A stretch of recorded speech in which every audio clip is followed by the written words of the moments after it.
2023 সালের অক্টোবর থেকে জাতীয় দলের বাইরে ব্রাজিলের সর্বকালের সর্বোচ্চ গোলদাতা নেইমার। সে সময় বাঁ হাঁটুর লিগামেন্ট ও মেনিসকাস ছিঁড়ে গিয়েছিল ব্রাজিলিয়ান সুপারস্টারের।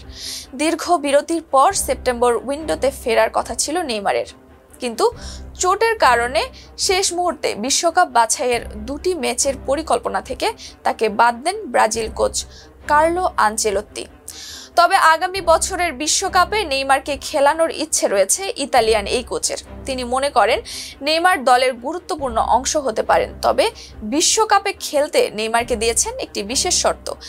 যুক্তরাষ্ট্র, কানাডা ও মেক্সিকোর মাটিতে বিশ্বকাপ শুরুর আগে নেইমারকে প্রমাণ করতে হবে তিনি ভালো শারীরিক অবস্থায় আছেন। আনচেলোত্তির মতে নেইমারের প্রতিভা নয়, বরং তার শারীরিক সক্ষমতাই নির্ধারণ করবে তিনি দলে থাকবেন কিনা। ব্রাজিল কোচ বলেন, নেইমার কেমন খেলে সেটা দেখার জন্য যাচ্ছি না, সবাই তার প্রতিভা সম্পর্কে জানে।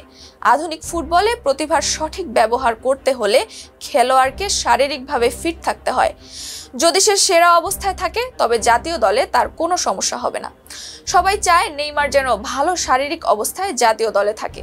আমি তার সঙ্গে কথা বলেছি এবং বলেছি তোমার হাতে সময় আছে সেরা প্রস্তুতি নেওয়ার জন্য, যেন তুমি দলে থাকতে পারো এবং বিশ্বকাপে দলকে সাহায্য করতে পারো।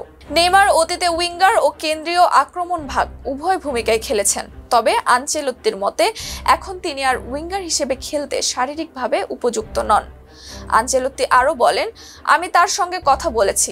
জুনে প্যারাগুয়ের বিপক্ষে ম্যাচের আগে সে হোটেলে এসেছিল এবং আমরা বিষয়টি নিয়ে আলোচনা করেছি। সবকিছু পরিষ্কার, ধারণা একই আছে। তাকে আমি আক্রমণাত্মক মিডফিল্ডার বা স্ট্রাইকার হিসেবে বেছে নেব। তাকে কেন্দ্রে খেলতে হবে, বাইরে খেলতে পারবে না, কারণ আধুনিক ফুটবলে ফরওয়ার্ডদের শারীরিক সক্ষমতা দরকার। তবে আক্রমণাত্মক মিডফিল্ডার হিসেবে তার কোনো সমস্যা নেই।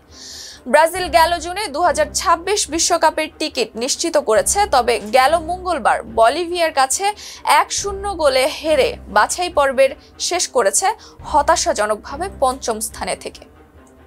ছিলাম নুসরাত জাহান জেরিন। ফেস দ্য পিপলের সাথে থাকার জন্য ধন্যবাদ।